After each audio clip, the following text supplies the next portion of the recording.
Welcome to Fortress of Faith with Tom Wallace. Strengthening the saints against Islam's assault on North America. Well, thank you, folks, for joining us here today at Fortress of Faith. This is Tom Wallace. Folks, I got a lot to cover today, and we're going to go down a different road. We normally deal with Islam, the Christian apologetics, and evangelism of Muslims. But today we're going to talk about the family, training up a child. You know, folks, we sometimes really get this wrong idea that that they're doing their job as parents simply by raising their children. And we're going to talk about how to train up a child. The Bible says in Proverbs chapter 22, verse 6, train up a child in the way he should go. And so this is what I want to talk about today. We need good families. Oh, how that is so much needed. And I believe there's so many people out there who want to be good fathers, want to be good mothers. They want to have good, obedient children, respectful children, polite children. They want to have good families. But it's like when I was younger and I'd hear the preacher preach and I was convicted and I wanted to do what God wanted me to do. But I sometimes would sit there wishing that the preaching would simply tell me how. How do I do this? And so that's what we're going to deal with today. We're kind of talk about some of these practical things, the how. Now, there's a lot of parental frustration out there. And it is difficult. Raising kids is hard. The Bible tells us in Psalms chapter 58, verse 3, the wicked are estranged from the womb. They go astray as soon as they be born, speaking lies. The Bible tells us we don't come into this world perfect people. We come in with the curse of the sin nature, and that nature of sin there is with us the moment we're born, and we go to work deploying that wickedness and that sinfulness. And so training is necessary. Training is necessary to train out that selfishness in a child and replace it with thankfulness. Train away that rebellion and replace it with obedience. Train away that carelessness and instill it with thoughtfulness. Train away that rudeness that's naturally there and transform that child into politeness. Train away disrespect and replace it with respect. And so there's a lot of work that's on the table here. It's not easy. If it were, then everyone would be succeeding. And so let me give you some tips. Let me give you some practical things today on how to train up a child. Number one, training is not raising. Let me say that again. Training is not raising. You can feed the child, clothe the child, send them to school, teach them the basics of life and educate them in these in the things of the world and keep them alive and healthy, but that is not training. Imagine an athlete with his coach. A coach can get him in his uniform and can give him a playbook and put him in the game, but that does not mean that the coach has trained the athlete. Training requires work. It requires some things that needs to be put in, and discipline needs to be put into it. And so we're going to get into some of these practical things here. So please understand, number one, that training is not raising. Number two, training is being consistent. You have to be consistent, and this is the secret sauce. How many times people start to implement the right training and the right things that they want from their kids, but they lack being consistent. They start off well, but they mess up and they give up. And it is easy to give up. And so you have to be consistent. You always got to be training, always got to be expecting the child to respond the way you want them to respond, politely, quickly, and obediently to what you are requiring them to do. And you must be consistent about it all the time. You never give up. You never give in. And this is the secret sauce. Training is being consistent. Number three, training is creating teachable moments. Training is creating teachable moments. I would, at times with my kids, I would be downstairs. My kids would be upstairs playing. and I would create a teachable moment. I'd call one of my kids, "Hey, come on down here." And I'd expect them to listen and hear my voice. I always expected my kids, no matter if we were in a crowded room with a lot of people there, and if I said something that I felt was loud enough for them to hear and understand, I expected them to always be listening to my voice and respond.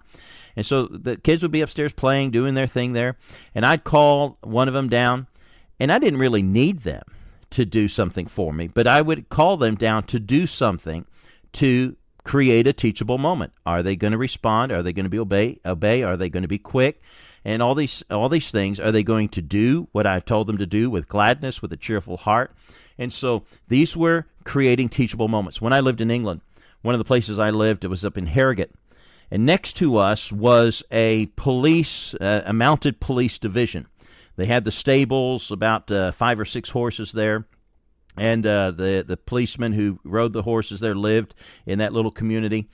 And one day I was talking to one of them in the park, and he was telling me, that, they'd been out for about 8 hours, and it was time to get the horse in for his training.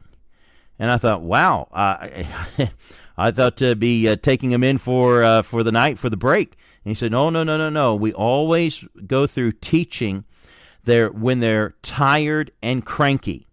And that's when we want to work with them, because if we can get them to respond correctly to the situations that we put in front of them, especially when they're tired and cranky, then when they're fresh and alert and everything else first thing in the morning, and they're in a crowded situation around other people and so on there, then we know that they're going to respond well then, because they responded for us when they were tired and cranky. So I thought, wow, I need to put those teachable moments when my children were tired and cranky. And by the way, also let me throw this in. If a trainer only gets an animal to behave and do what they want them to do when they're being yelled at, what does it teach the animal? That I only have to obey when they're only serious when they yell. And many parents make that same mistake with their kids. Kid waits till the parent is mad and yelling at them, and that's when they respond. You want to train them to respond when you speak gently and clearly and politely, and get them to respond right then and there. And also, by the way, always expect them to obey the first time they're told. Number 4, training requires restrictions. Training requires restrictions. Sometimes we need to hold firm and straight the way that we want them. By the way, we want to train to raise them up, train up a child. So we want them to stand, straight and right and do what's right. Let me give you an example. When I was also living in England, we were praying about a house and some things that we were asking of the Lord that He would provide for us. And one of the things we wanted to do was have some place where we could play volleyball, because we like bringing kids over from the church and we play volleyball. And God gave us one better. It wasn't on our property. It was right out in front of our house, and the city mowed it. And but outside they had planted these trees. And they put these posts, these stumps, right next to the trees, little trees, maybe about 2 years old. And these stumps there the trees were tied to these things. And I got to think, what a wonderful example. That's training up that tree to grow straight. When the winds come and the kids come and play around it there, that stump there is going to hold that tree straight. But later on, once those trees got standing straight on their own, they came along and cut the stump away. And that's kind of like how the parent is. We're not needed anymore if we've done our job training. A wonderful example, I thought of that. And I'm reminded also, too, about training requires restrictions. There's a poem of a horse wishing to be free from his fences and thinking his master doesn't love him. If he loved him, he'd let him run free through the meadows and stuff. And so the horse just couldn't take the restrictions anymore, so he jumped over the fence, ran down the hill into the road, and got killed by a semi-truck. Our restrictions are there for safety. The restrictions are needed. All right, number 5, quickly. Number 5, training requires resolve. Training requires resolve. Remember, you're the boss. They're not. One of the things my daughter used to get into so much trouble. She was the firstborn, and she was always wanting to boss her little brother. And she was just there, just his little boss. And boy, she got into so much trouble for that, probably more than anything.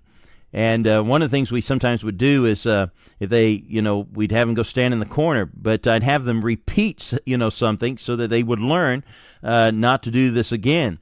And so I remember one time I sent my daughter to the corner and to repeat, "I'm not a boss. I'm not a boss. I'm not a boss." And so I sent her to the corner, and boy, she was mad. She was, "I'm not a boss. I'm not a boss." That lasted for about a minute, and then the tears started going, "I'm not a boss. I'm not a..." It was so cute. But, we need to instill into them that you're resolved, that you're the boss, you're the parent, you're the adult here, and the child isn't. And one day they will get to be the boss. All right, quickly, number 6. Training often requires pain to protect. Training often requires pain to protect. The Bible says, Proverbs 22:15, "Foolishness is bound in the heart of a child, but the rod of correction shall drive it far from him."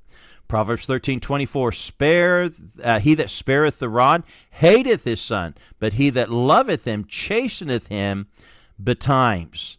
A doctor, sometimes in order to clean a wound or to bring healing to the body, has to stick that needle into the tender wound to provide a tetanus injection, a shot there, to fight against infection.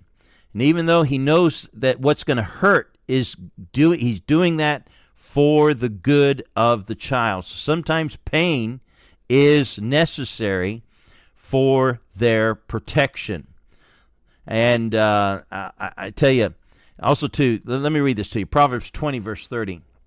"The blueness of a wound cleanseth away evil, so do stripes the inward parts of the belly."